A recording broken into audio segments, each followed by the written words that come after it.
はい、皆さんおはようございます。ゆりこです。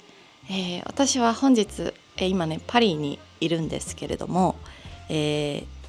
からね妹と2人で私たちのヨーロッパ旅行が始まりました。9月1日の朝に羽田を出て、9月10日の、9月10日に日本に戻るスケジュールなのかなっていうのでやってきたんですけど、早速ねトラブルが発生して今ね私たちは、パリの空港にいるんですね。っていうのも実はもともとはロンドン、ブリュッセル、そしてパリの順番に、このね旅が進んでいく予定だったんだけど、なんかそうで昨日の朝8時に飛行機に乗って14時間のフライトを経てパリに着いたんですね。そしてその後ロンドンに、飛ぶ予定だったんですが、急遽ね私たちが乗るはずだった、飛行機がねクルーがいないっていう理由でキャンセルになりました。エアフランスっていう航空会社を使ってたんだけど、こんなことがあるのかと思ってねすごいびっくりしました。日本のね航空会社だったらまずないし、私の人生の中でもフライトがキャンセルされたっていうのは初めてだったし、結構ねしれっとねキャンセルになって、あんまり悪びれもなくなんか向こう的には慣れてるのかもしれないんですけど、そんな感じだったのですごいねびっくりしました。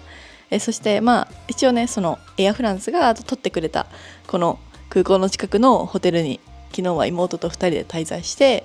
今日の朝10時のフライト10時40分のフライトで、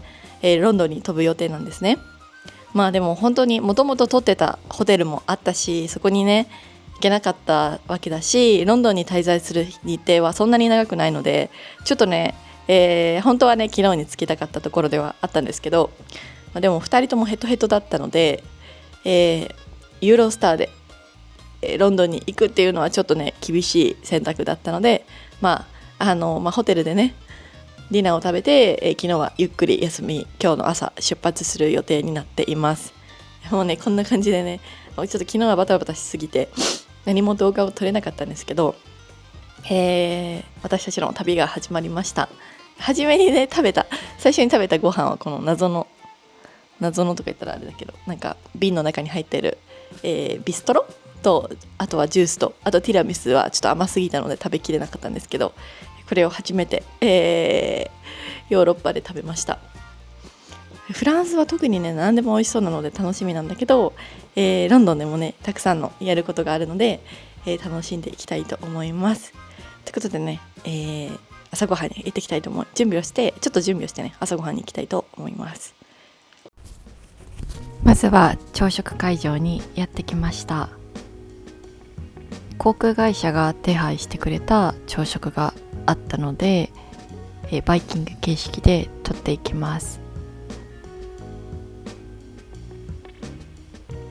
いただきます。フランスにあるホテルということでね、もちろんクロワッサンを取りました。それからねたくさんのフルーツのジュースがあったのでフルーツのジュースも取りました。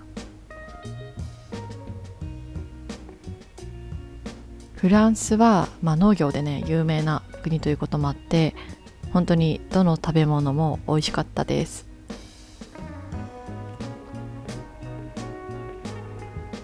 クロワッサン大きいですね。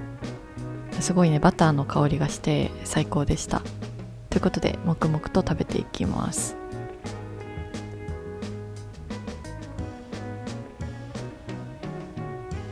朝食が終わったのでシャトルバスに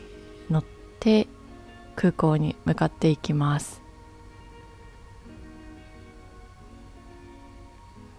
シャトルバスの中にねアジア人がほとんどいなかったのが印象的でした。フランスは白人と黒人の方が多いのかなというね印象があります。そしてねこのフライトも実は、エアフランスではなくですねブリティッシュエアウェイズというね別の航空会社になって、ちょっと搭乗口に行くのも結構迷ってしまって大変でした。そしてね飛行機自体も、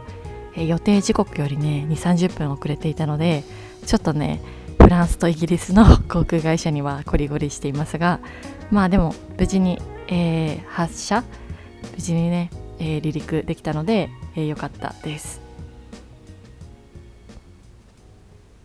はい、ついにねロンドンのヒースロー空港に着きました。イエーイということでね、今からホテルに向かいたいと思います。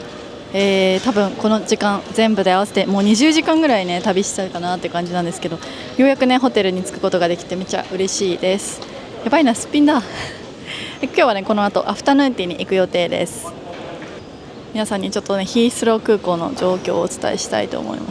す。すごい大きい空港ですね。こうやってね市内で多分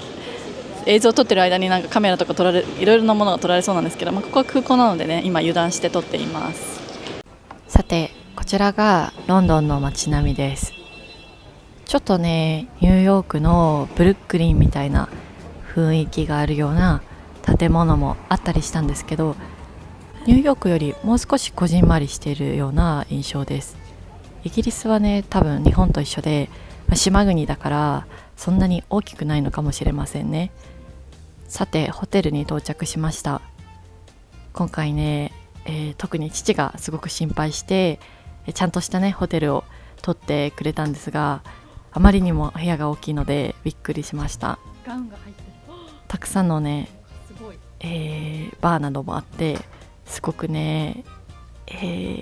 貴重な経験をさせてもらってるなと感謝しています。バスルームもねめちゃくちゃ可愛いですよね。こんなところねなかなか泊まれないのでめっちゃ嬉しかったんですけど、ホテルの方が親切に、ルームツアーをしてくれて、全部ね教えてくれました。優しかったです。さて、アフタヌーンティーの場所に到着しました。ザ・カフェロイヤルというホテルの中にあるアフタヌーンティーのお店になります。平日にもかかわらずね結構、老若男女問わずお客さんがいたことが印象的でした。特にねいかにもビジネスマンみたいな方が優雅にアフタヌーンティーをしているのを見て、ちょっとねやっぱりイギリスってお茶の文化があるんだなっていうのを改めて感じました。まずは、セイボリーですね。甘くないアフタヌーンティーをいただきました。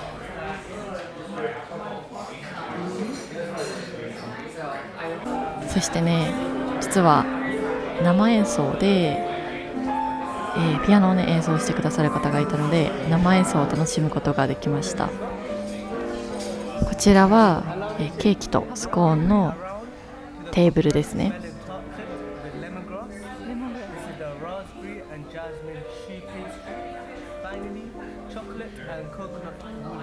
とにかく私はちょっとねブリティッシュイングリッシュというか、多分ブリティッシュでもないんだと思うんだけど、ちょっとその聞き慣れない発音でなかなかね聞き取りが難しかったです。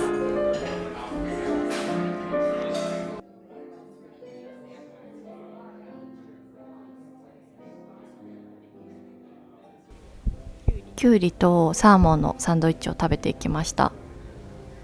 中にねなんかつぶつぶするものが入ってて、パン自体もライ麦のパンなのかな。すごくね美味しかったです。イギリスは、まずいものが多いっていう、日本ではそういうふうに言われているので、そういう印象しかなかったんですけど、アフタヌーンティーで食べた食べ物はどれも美味しかったと思っています。このね生演奏を聴きながら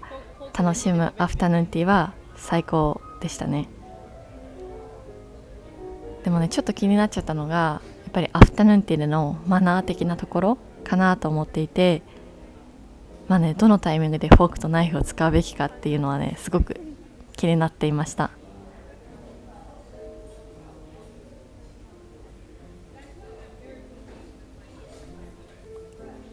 普段ねアフタヌーンティーはしないので、多分1年以上ぶり、何年ぐらいしてないのかな。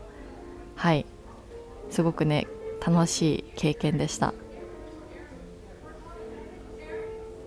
このねサンドイッチが一番美味しかった記憶があります。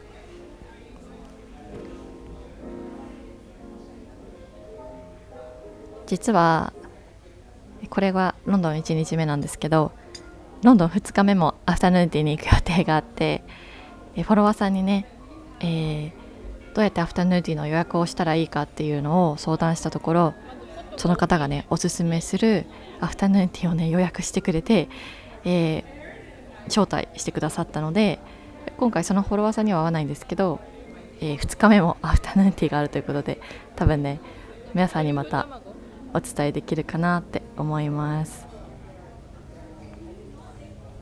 ロンドンでね2つのお店のアフタヌーンティーに行けるなんて思ってなかったので、本当に楽しみです。この後ねレモンケーキなどもね出してもらったんですけど、なかなかのボリュームでね、2人ともちょっとお腹いっぱいになってしまったので、テイクアウトをしてホテルに持ち帰ることにしました。ケーキだからね何個でも食べれるかなって思ったんですけど、意外とねそうはいかなかったです。もし皆さんも行くことがあったら絶対ね空腹の状態で行ってください。さあ次にやってきたのが、ナショナルギャラリーです。ナショナルギャラリーにはすごくねたくさんの絵画が飾ってある美術館ということで、見に行ってみました。ニューヨークでねモマ美術館に行ったことがあるんですけど、やっぱり全然雰囲気が違って、ナショナルギャラリーはもっとねキリスト教とか、多分中世のヨーロッパの絵画っていうのがすごく多かったのが印象的でした。ゴッホのねひまわりも見れたのがすごく嬉しかったです。ちょっとね人が多すぎてなかなか作品に近づくことが難しかったんですが、すごくね、素敵な絵でした。ゴッホ以外にもね本当にたくさんの絵画があって、美術館自体の建物もすごくね素敵だったので、本当にナショナルギャラリーに行けてよかったです。ということで1日目のロンドンブログが終わるんですけど、今日もね最後まで動画を見てくれてありがとうございました。またねロンドンでのブログをアップしていくので、ぜひ見ていただければと思います。また次の動画でお会いしましょう。じゃあね。